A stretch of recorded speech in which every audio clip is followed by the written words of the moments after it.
Ok, entonces aprovecho para desearles unas buenas noches a todos y acordarles que vamos a dar inicio al tercer webinar de esta semana relacionado al tema de automatización con sistemas embebidos. El tema del día de hoy lo va a dar el maestro en ciencias Sergio Santana, el cual es Introducción a las redes de comunicación en la industria automotriz y sus diferencias con las redes IP. Entonces, un poquito más de nuestro expositor. Él es maestro en ciencias con especialidad en sistemas electrónicos, líder técnico de proyectos de software embebidos con la empresa A2E Technologies, profesor de la asignatura en la especialidad en sistemas embebidos en el Instituto Tecnológico y Estudios Superiores de Occidente, ITESO.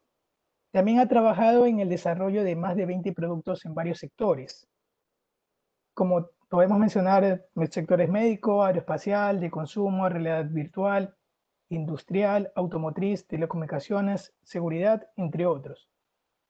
También cabe mencionar que tiene una experiencia de 10 años impartiendo clases de diseño de software de comunicaciones en sistemas embebidos. Ok, entonces voy a abrirle paso a nuestro amigo conferencista para que también continúe con su charla. Adelante. Julio, muchas gracias. Buenas noches. Bien, ya gracias por la introducción. Es la primera vez que doy una charla con IEEE. Espero que nos vaya muy bien. Tengo ya muchos años dando clases de sistemas embebidos y no es nuevo para mí dar clases en línea debido a las circunstancias de la epidemia que vivimos hoy en día. En todo el mundo, pues nos tocó aprender, ¿no? y familiarizarnos. El día de hoy, el tema que les traigo es un poquito una introducción a redes automotrices y cómo se diferencian de las redes IP. Un poquito de contexto, cuando me invitaron a dar este seminario, por ahí pues me dijeron que hablara del tema que me gusta, ¿no? Yo doy específicamente la clase de comunicaciones porque me gustan mucho las redes de computadoras, y cuando digo redes de computadoras me refiero a computadoras en general, a los sistemas embebidos, a las computadoras de escritorio, a los celulares, cualquier cosa con un procesador y una memoria que te permite procesar datos y hacer reacciones, o mover un actuador, o desplegar un mensaje, o censar unas señales. Eso es para mí una computadora. Entonces, me gustan mucho las redes que permiten que estos sistemas se comuniquen.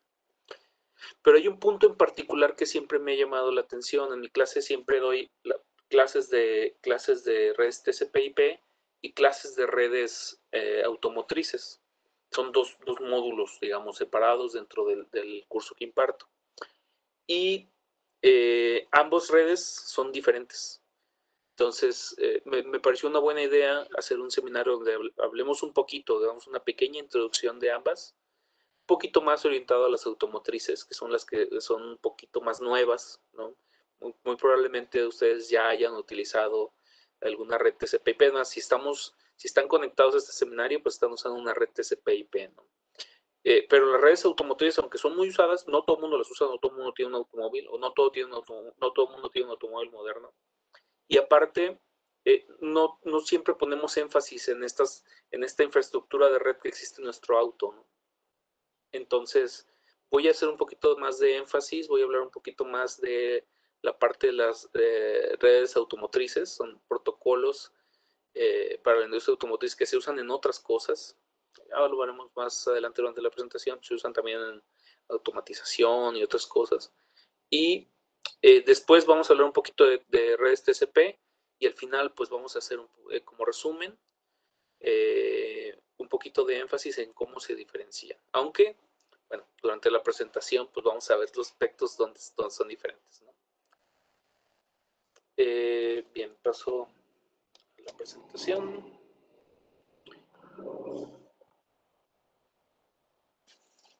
Primero, como les decía, voy a hablar un poquito de redes automotrices. Las redes automotrices esto comenzó desde la década de los 70s. donde, bueno, muchos sistemas que regularmente en los autos eran mecánicos hidráulicos, se fueron sustituyendo por sistemas electrónicos. Los principales objetivos de estos sistemas pues, eran el confort y la seguridad de las personas en los vehículos, ayudar al conductor, ¿no? Para que fuera más fácil utilizar la dirección o más fácil frenar y no tener un accidente. Y bueno, poder controlar cosas como las luces, los limpiabrisas, las ventanas. Toda esta electrónica, bueno, es una industria muy grande, ¿no? La ciudad de Detroit, en los Estados Unidos, aquí en México, la ciudad de Guadalajara, que es de donde les estoy hablando, es una ciudad también muy importante donde se realiza mucho el trabajo para la industria automotriz. Muchos de estos sistemas se desarrollan acá también. Bien, estos sistemas de electrónica que existen en los carros se les conoce como ECU, ¿no? Electronic Control Unit. Entonces, existe una ECU que controla los frenos dentro de la llanta o junto a la llanta de un carro. Existe una ECU que se encarga de cuestiones del motor, de la transmisión. Existen ECUs para las puertas, para los asientos. Hay realmente decenas de ECUs. En un auto moderno, literalmente pueden llegar hasta las 100, porque hay muchos componentes pequeñitos. Simplemente un sistema de frenos de un vehículo como por ejemplo un Volvo podría tener 10, 12 ECUs haciendo cosas, ¿no? Desde el mismo pedal, que ya no es un sistema mecánico, es más como un sensor y un botón que le transmite información a través de una red electrónica pues al sistema hidráulico, ¿no? Que controla los calipers y el frenado del auto. Bueno, estas ECUs, nada más un poquito para ofrecer más contexto, se suelen categorizar en algo que se le llama dominios funcionales. Entonces existe un dominio funcional para el tren motriz, ¿no? Para el motor, se le llama powertrain en inglés. Está un dominio funcional para el chasis. El chasis es todo lo que tiene que ver con las ruedas, ¿no? Su posición, sus frenados, la suspensión. Existe un dominio funcional de body, que es todo lo que tiene que ver con asistir al conductor, el volante, los indicadores, las puertas, los asientos. Hay dominios funcionales para las que se están creando nuevos, ¿no? Que antes no existían en automotriz, como los de ADAS, que es Automated Driving Assisted Systems, que son sistemas asistidos, ¿no? De conducción. Ya se están creando muchos sensores para todos los autos que cada vez se llegan hasta a conducir solos. Entonces, estas redes de electrónica, pues imagínense que son un montón de computadoras, ¿no? Hay pequeños microcontroladores corriendo, ejecutando código, muchísimas líneas de código en cada uno de estos dispositivos en los vehículos. ¿Y cuáles son sus requerimientos? Bueno, las redes para este tipo de sistemas tienen 4 requerimientos principales. Está primero, el comportamiento de la red debe ser determinístico, deben de funcionar a alta velocidad, deben de ser flexibles y deben de ser confiables. Hablando un poquito primero, ¿a qué me refiero con que son determinísticos? Bueno, recuerden, un sistema determinístico es un sistema predecible, ¿no? Todas sus medidas de desempeño de los servicios que ofrece deben de ser predecibles bajo ciertas condiciones, ¿no? Se deben de poder caracterizar por una ecuación no aleatoria. Por ejemplo, la latencia. La latencia es un ejemplo importante del determinismo en redes automotrices. El tiempo que tarda un mensaje desde que fue transmitido hasta que se recibe debe de ser determinado, se debe de poder modelar en un sistema. No puede ser que no se pueda modelar. El requerimiento de velocidad, bueno, pues hay que satisfacer algunas aplicaciones, por ejemplo, las bolsas de aire, ¿no? Dentro de un automóvil, cuando sucede un impacto, pues el mensaje de que sucedió del sensor que está en la parte frontal del vehículo debe de llegar rápido. Por ahí hay un poco de ruido, Hoy hubo una tormenta muy grande aquí en la ciudad de donde estoy hablando y desgraciadamente todo el tráfico se convulsionó. Mi calle suele ser muy tranquila y hoy hay mucho tráfico. Bien, les decía que hay aplicaciones como las bolsas de aire, ¿no? Si un vehículo choca, la señal de ese sensor que está en la parte frontal del vehículo debe llegar rápido hasta el volante o hasta el lugar donde está la bolsa de aire para que ésta se active, ¿no? Entonces la red tiene que ser rápida y determinista para que esta aplicación pueda ser realmente segura, ¿no? Si no sabes cuánta latencia va a tener este mensaje o si ese mensaje no puede llegar rápido, pues puedes perder una vida, ¿no? Deben de ser flexibles. ¿Por qué? Porque los vehículos, pues acuérdense que suele haber modelos, ¿no? Tú compras un vehículo de cierto modelo básico, pero luego existe otro modelo que tiene más funcionalidad y otro que tiene más funcionalidad y a veces es la misma red, simplemente se le van añadiendo y quitando cosas, ¿no? Y deben ser confiables. Aquí estamos hablando de aparatos, los automóviles son aparatos que son eh, capaces de quitar la vida a una persona, ¿no? Si algo sucede y los frenos no funcionan, pues pones en peligro tal vez a una familia completa. Entonces, esos son los requerimientos en los cuales se basan las redes automotrices. Bueno, para desarrollar estos protocolos y para poder darles mantenimiento y cumplir con estos requerimientos existe esta organización, la SAE Internacional. Es un poquito, yo me lo imagino como la IEEE, pero específicamente para cuestiones de automotriz, ¿no? Es la Sociedad de Ingenieros Automotrices, pues, fue fundada en 1905 y bueno, ya ahorita ha desarrollado más de 42,000 estándares para la industria automotriz, aeroespacial y comercial. Están en Estados Unidos y bueno, muchos de los protocolos, mucha de la tecnología que utilizamos en nuestros carros, pues es desarrollada por ellos. No solo en los vehículos, en los autos, también hacen mucha tecnología para aviones y para pues cuestiones espaciales. Los principales protocolos automotrices a los cuales da mantenimiento la SAE, bueno, pues son LIN, Local Interconnect Network. Es un protocolo liviano basado en UART, en puertos seriales, muy utilizado para aplicaciones de body, como de ventanas, apertura de puertas, cuestiones que necesitan bajo ancho de banda, ¿no? Mensajes muy pequeñitos, activar o desactivar los controles de calefacción de asientos. Después está CAN, que es el protocolo de comunicación en los automotriz más utilizado, Control Area Network. Este protocolo se utiliza en aplicaciones que requieren un poquito más de velocidad, que se utilizan en transmisiones, en frenos. Después está FlexRay, que es protocolo un poco más nuevo, que se utiliza mucho, más nuevo y con más ancho de banda, que se utiliza mucho en aplicaciones de motor, por ejemplo, que requieren pues la transmisión de muchos datos en forma rápida. O también se utiliza en muchos vehículos como el backbone, ¿no? Es el protocolo que se utiliza para unir otras redes. Vamos a hablar más adelante de arquitectura de redes automotrices, pero básicamente FlexRay se puede usar para conectar diferentes redes LIN o CAN, ¿no? Entonces él es capaz de transmitir todos los mensajes entre esas redes. También está MOST, que es un protocolo muy utilizado para multimedia, y Ethernet, ¿no? Ethernet, que es un jugador muy importante definido por la IEEE, es un jugador muy importante en el Internet y en las redes TCP/IP.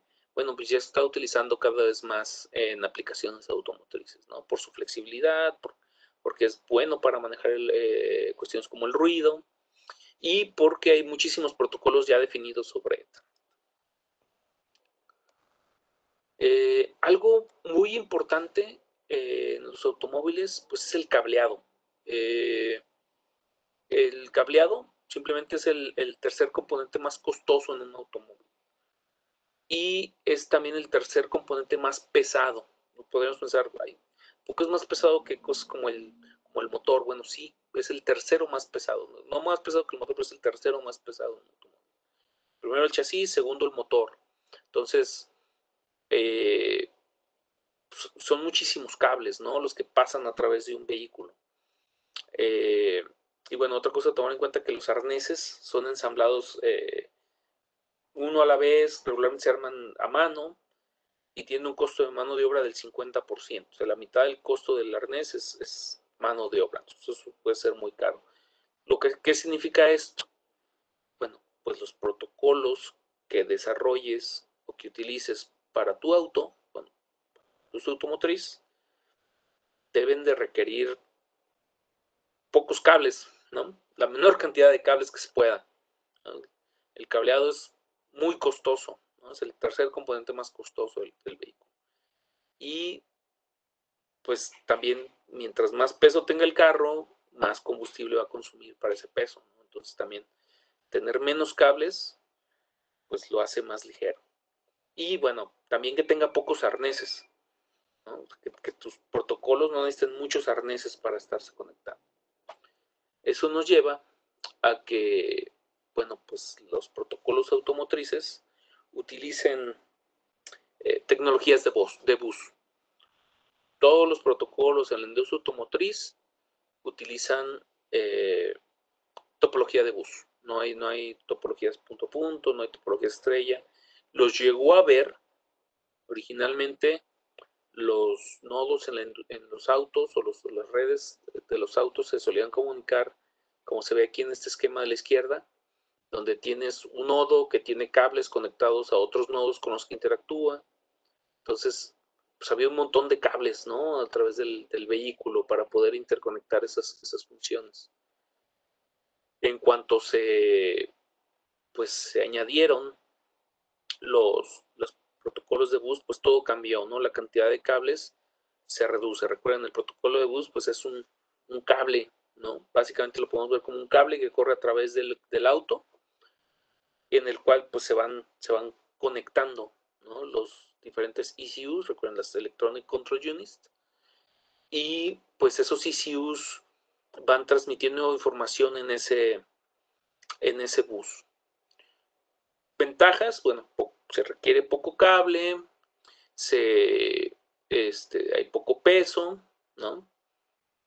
Los mensajes son fácilmente enrutables a través de los diferentes nodos de la red porque todo el mundo escucha lo que se transmite. Es un medio de comunicación compartido, el bus. Desventajas, bueno, pues al ser un medio de comunicación compartido, hay que tomar en cuenta que los protocolos de enlace de datos o la capa de enlace de datos que se desarrolle para estos protocolos debe de tomar en cuenta que es un protocolo compartido. Puede haber interferencia entre los nodos, puede haber colisiones de mensajes, puede haber varios artefactos ahí provocados por el bus, ¿no? Como la misma impedancia, cada vez que conectas un nodo, pues va ahí teniendo efectos en la impedancia, ¿no? del bus. Entonces, no todos son beneficios. También hay algunos problemas, bueno, que los protocolos que se utilizan en la industria automotriz tienen que resolver, ¿no? Por ejemplo, el más importante pues, son las colisiones, ¿no? Si tienes, estaba diciendo hace rato que ya pueden ser en el rango de los 100 nodos en un auto, pues tienes todos esos nodos a través de un bus. Si tienes todos esos nodos hablando a través de un bus, pues es muy probable que más de una vez quieran hablar más de un nodo a la vez, ¿no? Y pues tienes que tomar en cuenta esas colisiones y cómo lo vas a reducir.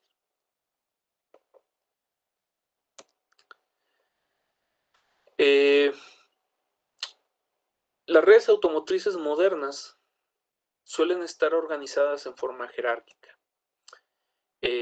¿A qué voy? Bueno, suele haber pequeñas subredes o pequeñas redes funcionales que pueden estar, a lo mejor, pueden estar determinadas por los dominios funcionales que decía hace rato. Tal vez hay una red de chasis, ¿no? De elementos de chasis para cada rueda. Puede haber una red de elementos de body, ¿no? Que controlen funciones del vehículo como las ventanas, las puertas, los seguros. Puede haber una red para el motor, ¿no? Y estas redes, subredes, suelen estar conectadas a través de gateways a una red backbone. Esta red backbone sirve para poder interconectar diferentes subredes a través del vehículo y también para poder centralizar la información en dispositivos como la ECU central, ¿no? Suelen tenerlo, comúnmente se les suele decir la computadora del vehículo. Bueno, hay muchas computadoras en el vehículo, pero hay una que suele concentrar información de todas las demás, que es el Body Control Unit. Entonces, este backbone nos sirve para eso, nos permite poder interconectar entre subredes y poder llevar información a un nodo central. Otra cosa que nos permite este backbone es que a través de un solo punto de acceso en el vehículo, una persona que tenga que darle mantenimiento al auto, un mecánico, pues solamente conecte un aparato al bus, a un punto del bus, y pueda tener información de toda la red. Así no tiene que conectarse con N diferentes subredes en el vehículo, a lo mejor la de chasis o la del motor. Él solamente se conecta a un punto y puede recibir información de todo el auto, ¿no? Gracias a que hay una red backbone que permite esto. Usualmente esta red backbone suele ser FlexRay, suele utilizar el protocolo FlexRay, que es más rápido, y esas subredes suelen ser redes del protocolo CAN o del protocolo LIN.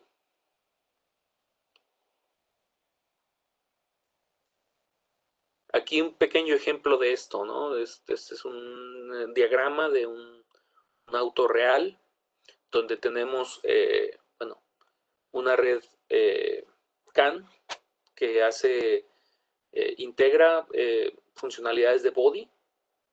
Esta red azul que ven aquí, pues, cuestiones de clima, de puertas, de luces, de bolsas de aire. Y luego existe por aquí una red MOST que está haciendo cuestiones de multimedia, y otra red CAN que está, bueno, haciendo funciones de powertrain, ¿no?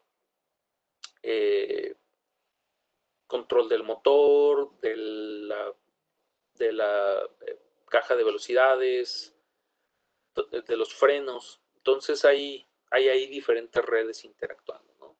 Y se fijan, esta red, por ejemplo, esta red CAN azul, esta red de body, es como una red backbone porque, pues, aunque conecta algunos módulos directamente, también conecta algunas subredes, ¿no? Por ejemplo, hay este control de clima, este sistema de control de clima que vemos aquí al lado izquierdo, pues tiene una pequeña red LIN por la cual se controlan algunos motores a pasos, ¿no? Para poder pues, ahí controlar un poquito el clima en las diferentes partes del vehículo, ¿no? O, por ejemplo, aquí hay otra pequeña red LIN que también se usa para poder controlar cuestiones del asiento, ¿no? Si está más alto, más abajo. Entonces hay algunos motores que se conectan con esa red. Estas redes también se suelen clasificar un poco por la densidad, por cuántos ECUs hay, ¿no? Hay redes de más bajo nivel de red. Hay autos con menor integración de red. Pueden ser se les dice redes de funcionalidad limitada.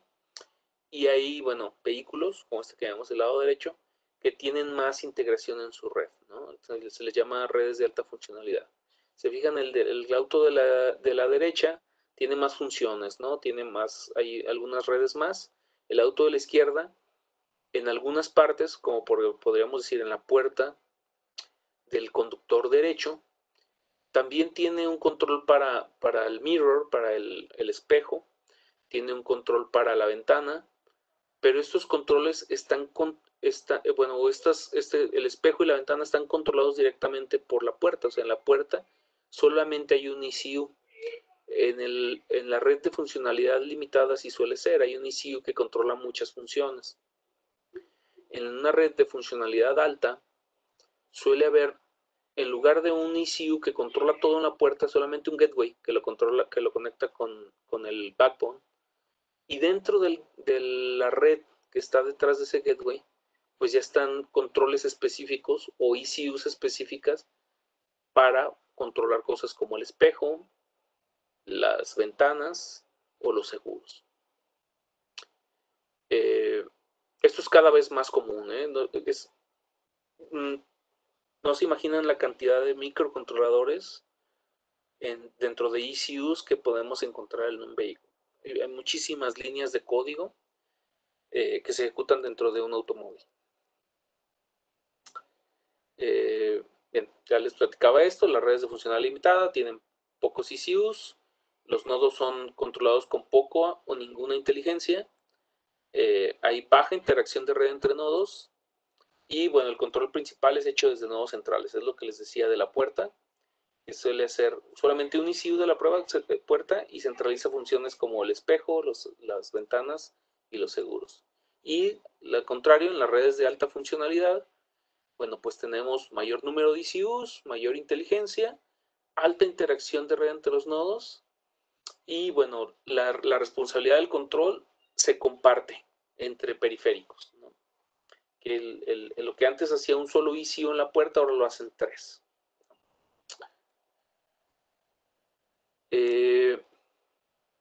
Bueno, ¿cómo se hace esto? Bien, en los protocolos automotrices todo esto sucede, todos estos protocolos, de hecho, comparten esta característica. Link, CAN, FlexRay, todos tienen estos conceptos, todos mandan paquetes, son redes paquetizadas, mandan mensajes, podemos ver como un conjunto de bits que se transmiten por la capa enlace, el mensaje es un paquete como tal, y señales. Las señales son tal cual datos que pasan a través de sus mensajes, ¿no? Son la unidad básica de información. Algo que pasa en automotriz se empaquetan mucho los datos. Entonces, por ejemplo, si tienes que mandar el estado de una luz, se suele hacer mandando un solo bit. No se hace como en otros protocolos donde de repente mandamos un byte completo, ¿no? Que puede representar un booleano. En automotriz se suele organizar muy bien, se suelen empaquetar bien los mensajes y las señales se suelen agrupar y solamente utilizan los bytes que requieren, ¿no? Una señal del estado de una luz solamente va a ser un bit que te indica si está prendida o apagada, o si la debes prender o apagar. Bueno, los mensajes en la industria automotriz suelen estar formados por señales, ¿no? Las señales son esta información. ¿Qué es una señal? Pues una variable dentro del vehículo, ¿no? Es, el estado de la temperatura del auto, las revoluciones del motor, el nivel del aceite, si se deben o no presionar activar los frenos, si está, algunos vehículos suelen checar condiciones del auto, ¿no? Si estás en un camino sinuoso o es un camino normal, si hay nieve, un montón de cosas que pasan en esos mensajes, todo a través de señales. Estas variables se ponen dentro de los mensajes. ¿Qué estructura tiene? Bueno, suelen tener los mensajes en la industria automotriz bueno, al menos esos 3 protocolos principales que se usan en automotriz que les decía, Link, CAN y FlexRay, suelen tener esta estructura. Tienen un header, un encabezado donde hay información de la capa de enlace de datos del protocolo, como por ejemplo el identificador del mensaje, de qué tamaño es, si es un mensaje de datos o de comandos, y después viene la parte de los datos, esta parte azul que pongo aquí, el data payload, por así decirlo. Y al final, bueno, un trailer, que como en otros protocolos, pues suele tener un checksum, un CRC, para poder validar la integridad del mensaje, a veces un acknowledge, ¿no? También para saber que fue recibido por alguien. Y dentro de los datos, encontramos siempre señales. En automotriz, dentro de los datos de un mensaje, siempre vamos a encontrar señales empaquetadas. Por ejemplo, en este caso, de los datos que puede soportar este mensaje, no importa de qué protocolo seas, CAN, Link, FlexRay, la señal X ocupa los bits del 0 al 7, Luego la señal Y solamente ocupa un bit, el 8, y luego la señal Z ocupa del bit 9 al 12. Entonces, en automotriz, los mensajes pues contienen en sus datos, solamente contienen señales. Y bueno, los paquetes o los mensajes en los protocolos automotrices suelen tener asignado un identificador. El identificador identifica la funcionalidad del mensaje y las señales que contiene. Eso se suele ligar desde que diseñes el vehículo. Cuando diseñes el carro sueles decir, bueno, va a haber un mensaje cuyo ID de mensaje, vamos a ver un ejemplo. Esto lo tomé por ahí de un extracto de un vehículo comercial que tiene un mensaje cuyo ID es 41A y contiene varias señales. Esto fue tomado de una herramienta que se utiliza en la industria automotriz para definir ese tipo de cosas. Se llama Canoo, de la compañía Vector. Es una compañía que hace muchísimo software para la industria automotriz. Bueno, este mensaje tiene un identificador 41A.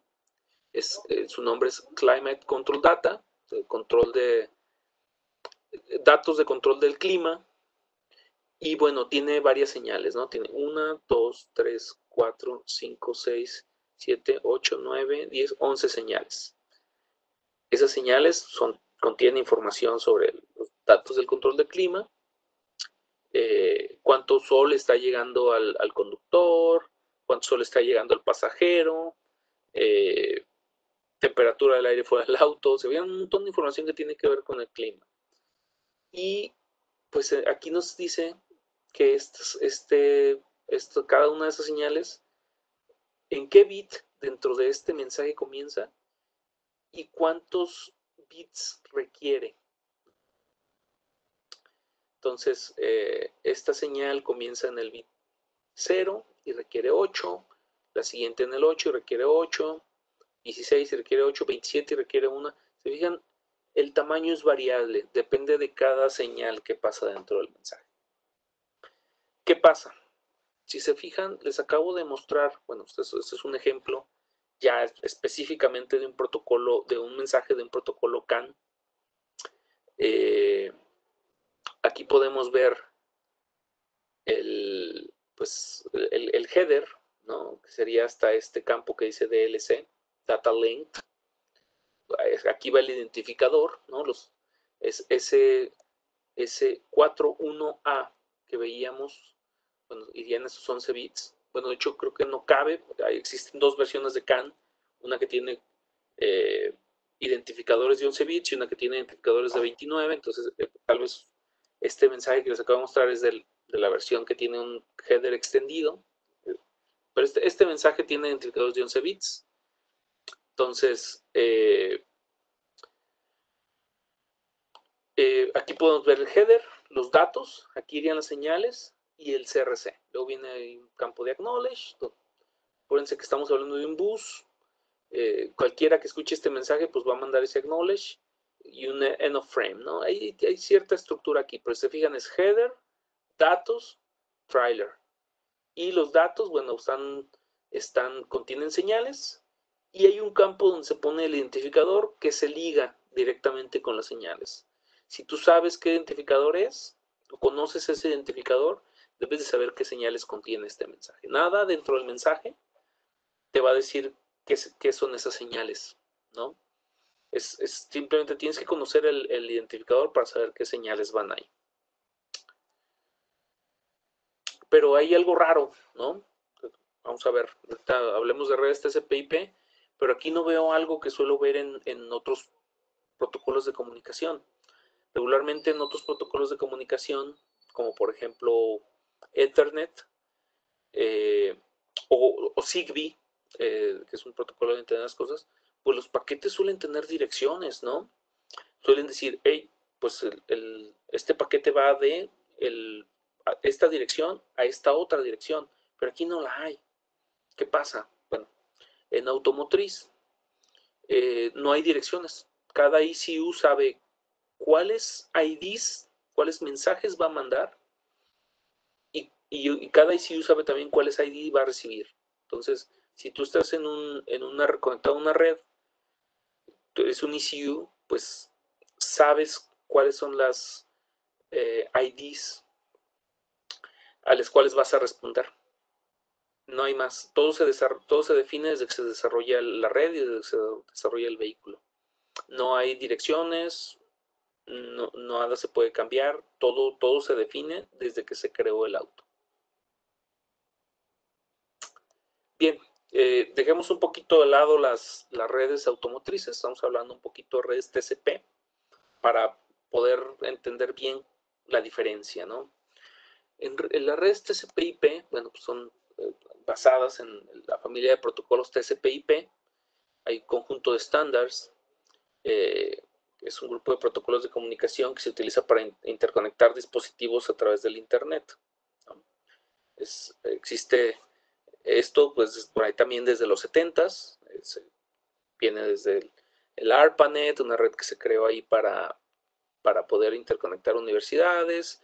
Después se creó TCP/IP, se diseñó inicialmente para Unix, ¿no? Pero se ha ido integrando a otros sistemas operativos, Windows, Mac, y bueno, pues han sido muy populares básicamente porque son estándares abiertos, ¿no? Cuando tú tienes un estándar abierto, pues eso lo hace muy atractivo para cosas como la infraestructura. Si tú tienes una infraestructura que utiliza un estándar abierto, pues fácilmente vas a poder conectar dispositivos de muchos fabricantes, ¿no? El nombre TCP/IP viene de los dos protocolos más importantes dentro del stack, dentro del conjunto de estándares, el protocolo IP, que es el protocolo de red de Internet, y el protocolo TCP/IP. El protocolo TCP/IP, sorry, TCP, que es el protocolo de transporte más utilizado en el Internet. Y bueno, también definen su propio modelo. No sé si por ahí recuerdan el modelo OSI, que tenía, bueno, tiene más capas, tiene 7 capas.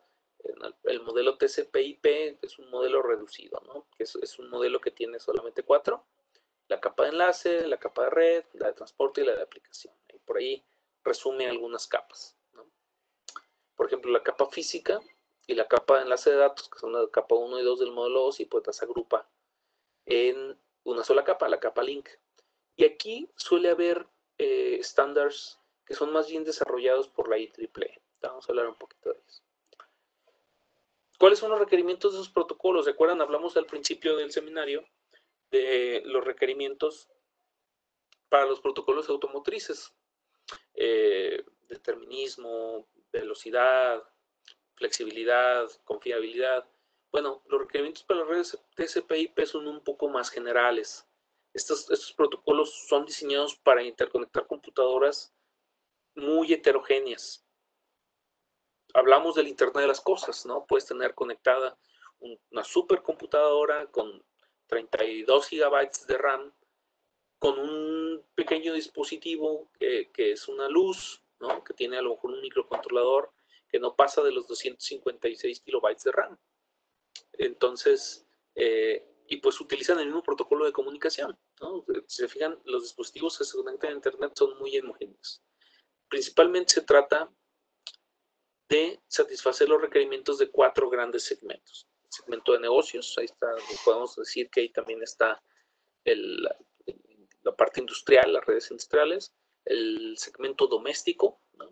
Todas las casas que se conectan al Internet, todas las aplicaciones que tienen que ver con casas, incluida la domótica, ¿no? Que ya hay, cada vez es más común tener automatizado tu clima o tus luces o tu home theater en tu casa.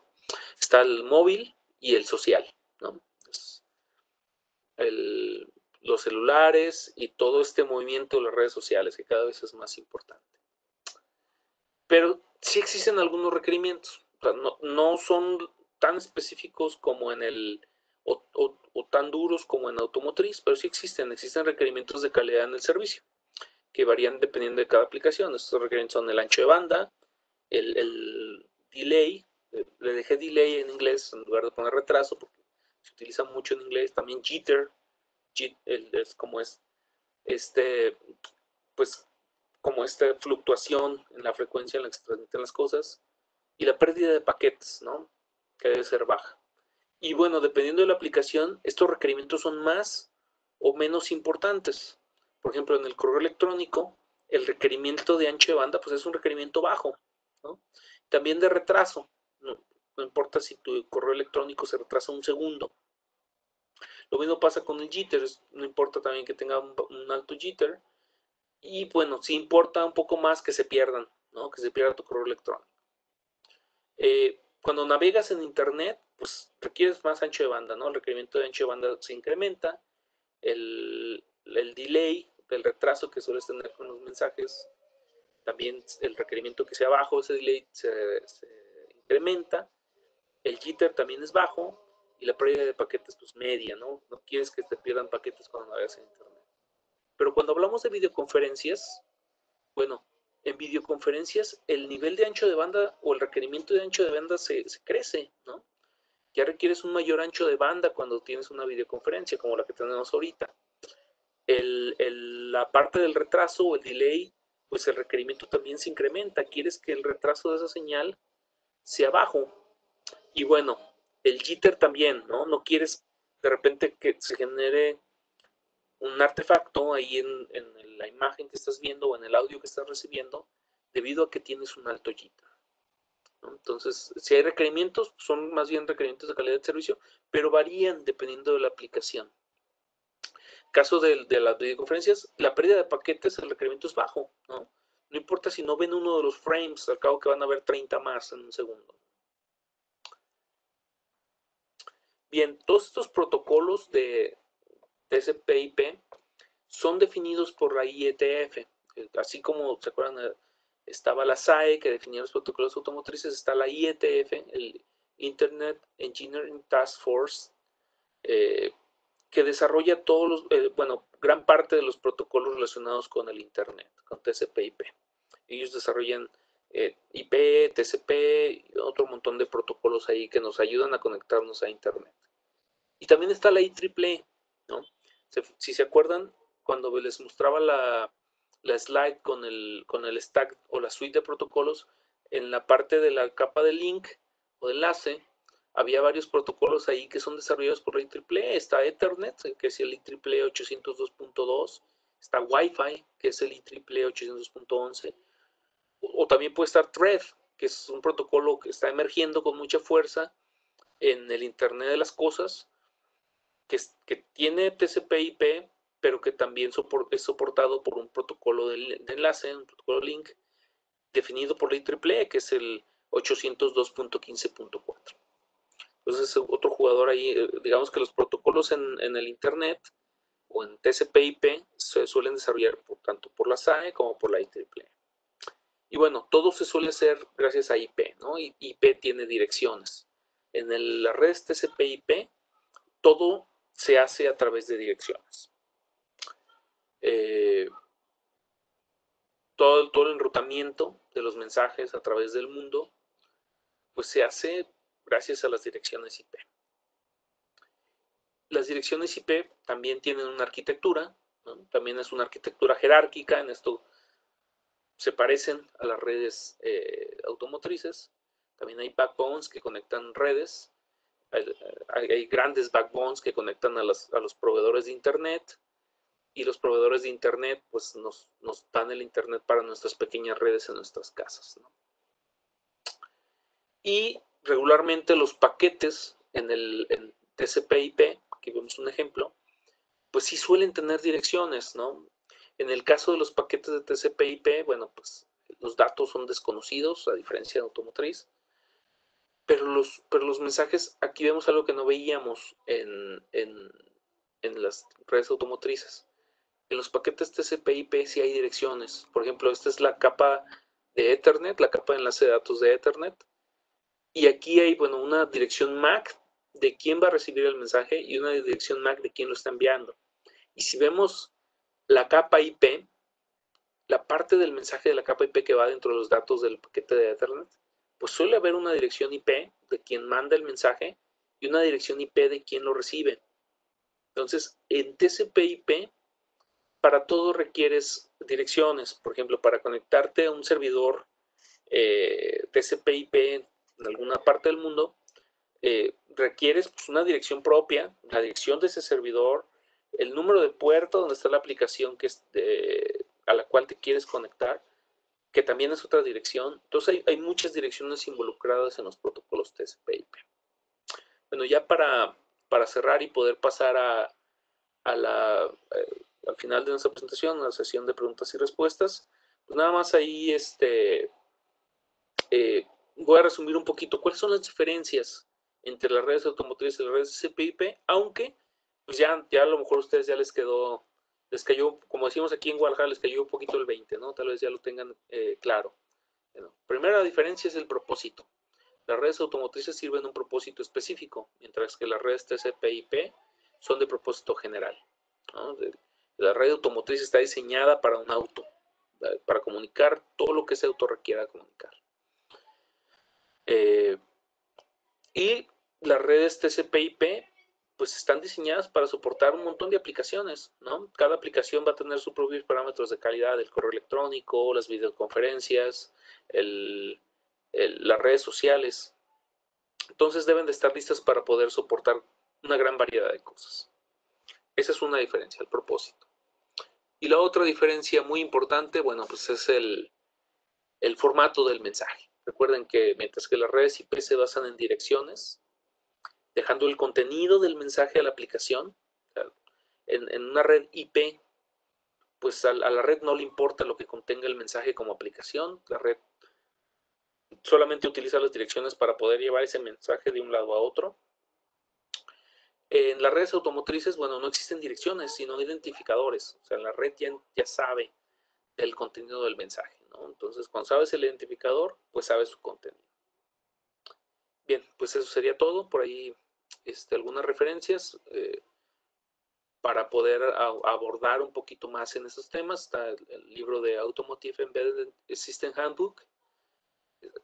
Muy interesante, aborda todos estos temas de redes automotrices y algunas cosas más.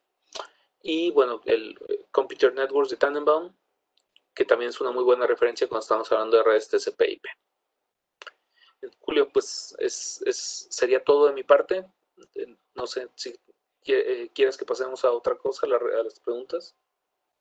Bueno, primero, muchas gracias por tu presentación, muy buena y muy interesante con respecto al tema de las comunicaciones en los sistemas automotrices.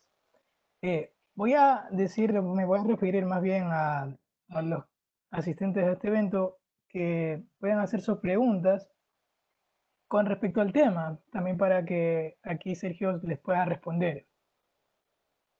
Bueno, antes que nada, Yamil Torres había hecho una pregunta en la cual él dice el CCNA y el CCNP están sobrevalorados. Eso es lo que él consulta. No necesariamente. Si no mal entiendo, son exámenes que se realizan para pues certificarte, ¿no? En ciertas tecnologías de red de fabricantes específicos. Depende de lo que te vayas a dedicar. Si tu objetivo es trabajar específicamente con esas tecnologías, yo diría que sí. Si tu objetivo, pero que sí los tomes, ¿no?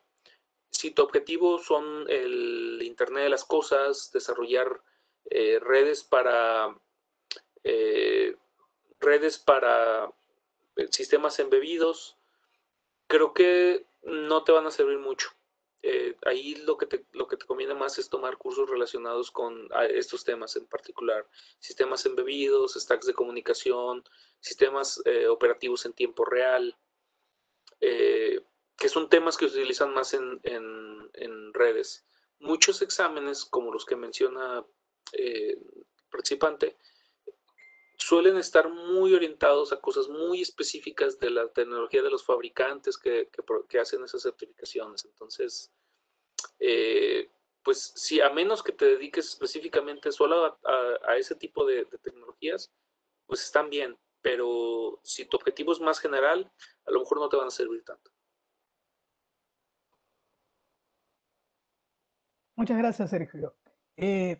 Bueno, no han hecho alguna otra pregunta a los participantes, entonces parece que todo ha quedado muy claro y lo has dado de una manera muy correcta que todos los participantes han tenido bien, bien claro la explicación.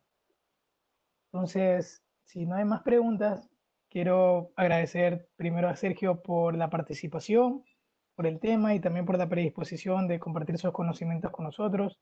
Y aparte también agradecer la presencia de todos aquí presentes, quienes se han dado el tiempo también para aprender más. Y esa es la idea también, el adquirir conocimientos en estas épocas. Eh, bueno, y empezaron a llegar las preguntas justo antes de que termine. Ok. Entonces voy a aprovechar. Sí, Pedro Córdoba pregunta, ¿cuáles son los principales problemas que aparecen en las redes automotrices? Eh, bien, hay varios problemas. Con los que yo me he enfrentado regularmente es la falta de definición de algunas cosas. Regularmente cuando estás trabajando en el desarrollo de un ECU, ¿no? Un sistema embebido que va a estar conectado a un vehículo, pues las comunicaciones de ese ECU deben de ser definidas por quien desarrolló el vehículo. Regularmente quien diseñó este vehículo son ingenieros de sistemas que ven el vehículo en forma más general y desarrollan o definen todos los mensajes entre los diferentes dispositivos. A veces, algunas veces, esta información no se permea bien entre un equipo y otro. Digamos que hay un equipo desarrollando un sistema para activar los frenos de un auto y ese equipo está en una compañía, por ejemplo, Continental, ¿no? Es una compañía que hace mucha electrónica para automotriz, y hay otro equipo en otra compañía diferente, digamos, Bosch, ¿no? Que también es otra compañía muy importante que hace mucha tecnología para automotriz, que también está haciendo un sistema que se interactúa con ese sistema para controlar los frenos.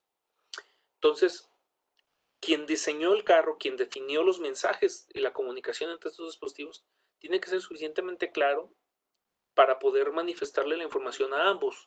Suele pasar que esto no sucede, que a veces uno de los dos equipos tiene una versión más actualizada o menos actualizada, o que le sobran o le faltan mensajes o señales, y eso evita que se dé bien la comunicación. Recuerden, como veíamos en la presentación, las redes automotrices son muy sensibles a la información que va dentro de los mensajes. Si tú cambias el orden, por ejemplo, el orden de las señales, pues quien reciba ese mensaje no va a saber cómo descifrarlo o lo va a descifrar mal, porque pues las señales van a tener el significado o el valor equivocado. Ese es un problema que yo he visto. Otro problema suele ser también la parte física.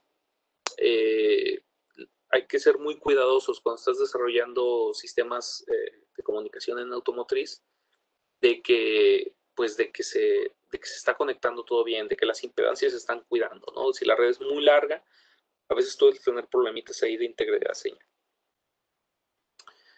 Otra que he visto, pues es también la congestión de la red, ¿no? Si la red contiene muchas ECUs, tienes que tener mucho cuidado porque se va reduciendo la cantidad el ancho de banda que tienes, ¿no?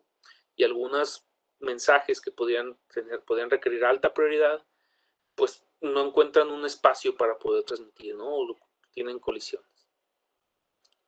Esos son en general los problemas principales que yo ubico en automotriz. Listo, Sergio, gracias por la respuesta. Voy a proceder a tres preguntas más. Una de ellas es por Javier Rosero. Él indica, primero, buenas noches, excelente charla. Mi inquietud es, ¿qué factibilidad hay de emplear comunicación inalámbrica para ahorrar el exceso de cableado? Fíjate que ese es un muy buen punto. De hecho, es algo que se ha ido manejando en la industria automotriz. El problema que tiene la comunicación inalámbrica es, bueno, un poquito el ruido, ¿no? Recuerden que los vehículos son un sistema ruidoso, está el motor, entonces como esto tiene que ser determinístico y tiene que ser confiable, pues tienes que evitar estas cuestiones, ¿no? El cable es muy confiable. O sea, realmente tener un cable, al final del día, aunque es caro, es más confiable que la parte inalámbrica. Aunque hay protocolos que ya son cada vez más seguros, ¿no? De comunicación inalámbrica. Otro problema es la parte de la seguridad. Eh, ya se han por ahí visto algunas noticias, de repente hay algunos vehículos que tienen acceso a redes inalámbricas, ¿no? Por ejemplo, celular o redes de Wi-Fi, y se han hecho hackeos, ¿no? A estos vehículos.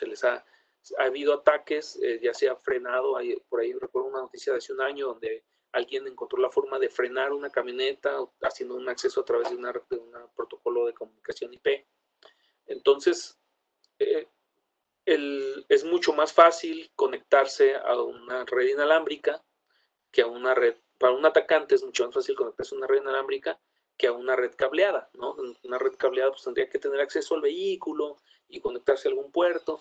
En el inalámbrico pues no, estando fuera del vehículo, siempre y cuando esté al alcance del radio, podría conectarse.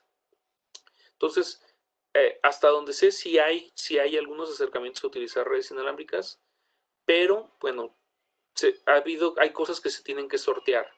Algo que hay que entender es que la industria automotriz también es una industria que va adoptando las tecnologías en forma lenta porque es muy cautelosa. Eh, si se fijan, de repente los carros sí tienen mucha tecnología, pero a veces pareciera que es tecnología antigua. ¿Por qué? No van tomando lo más nuevo como va saliendo. A diferencia, por ejemplo, el mercado de las computadoras o de otros dispositivos donde es lo último en el mercado, ¿no? El de los celulares tienen siempre la última tecnología en displays. La última, no, en automotriz no. ¿Por qué? Porque tienen que ser las cosas muy probadas, tienen que estar bien validadas para que no haya ningún problema. A veces algo tan simple como que se mueva el tapete de un vehículo suele provocar recalls que le cuestan muchos millones de dólares a los fabricantes. Entonces son muy cuidadosos con las tecnologías que van adoptando. Espero que en el futuro veamos más tecnologías inalámbricas. De hecho, es algo que a mí me apasiona mucho, las conexiones inalámbricas, pero actualmente en automotriz se utiliza mucho cableado y es por las razones que te acabo de decir. Interesante respuesta, Sergio. Vamos con la siguiente pregunta. Yamil Torres pregunta, ¿cómo podría conseguir algún internship en la industria de sistemas embebidos? Esa es una buena pregunta. Bueno, yo estoy acá en México. No sé cómo esté la industria de los sistemas embebidos en Ecuador. Acá hay varias compañías que están siempre buscando chavos, a los mejores talentos para poderlos tener como interns, como becarios. Hay compañías como por ejemplo Intel, está NXP, eh, la compañía donde yo trabajo, E2E Technologies, de repente tenemos ahí algún becario. Eh, sí hay muchas oportunidades de becarios. Yo lo que te recomendaría, de hecho es algo que siempre les recomiendo a los chavos, traten de hacer cosas por su cuenta.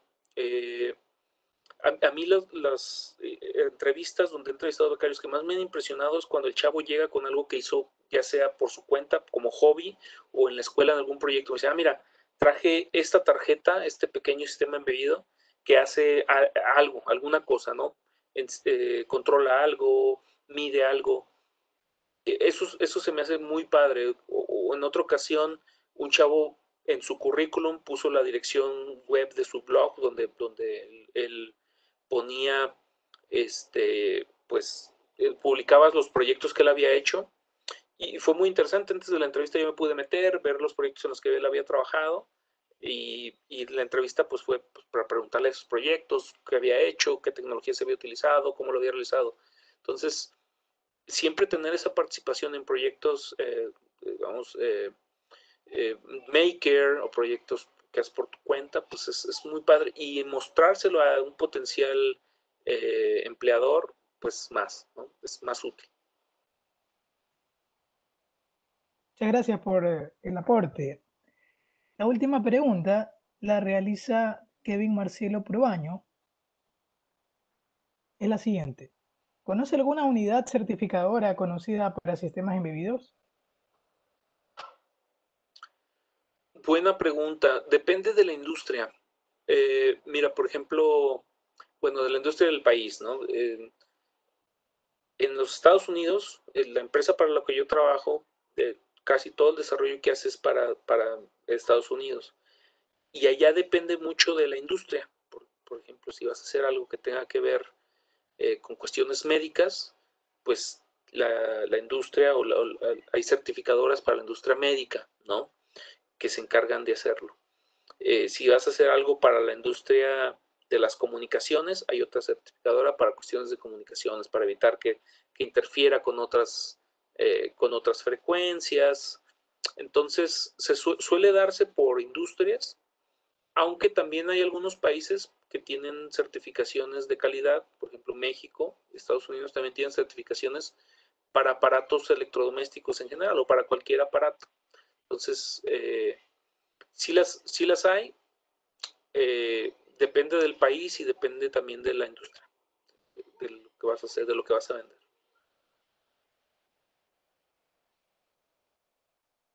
Bueno, con esto culminamos las preguntas y bueno, en realidad las preguntas que han hecho los participantes. Y nada, entonces damos por finalizado la presentación. Nuevamente quiero agradecer tu participación aquí, Sergio, y también las preguntas y los conocimientos que has impartido en este pequeño webinar. No sé si No, hay algo más quieras decir.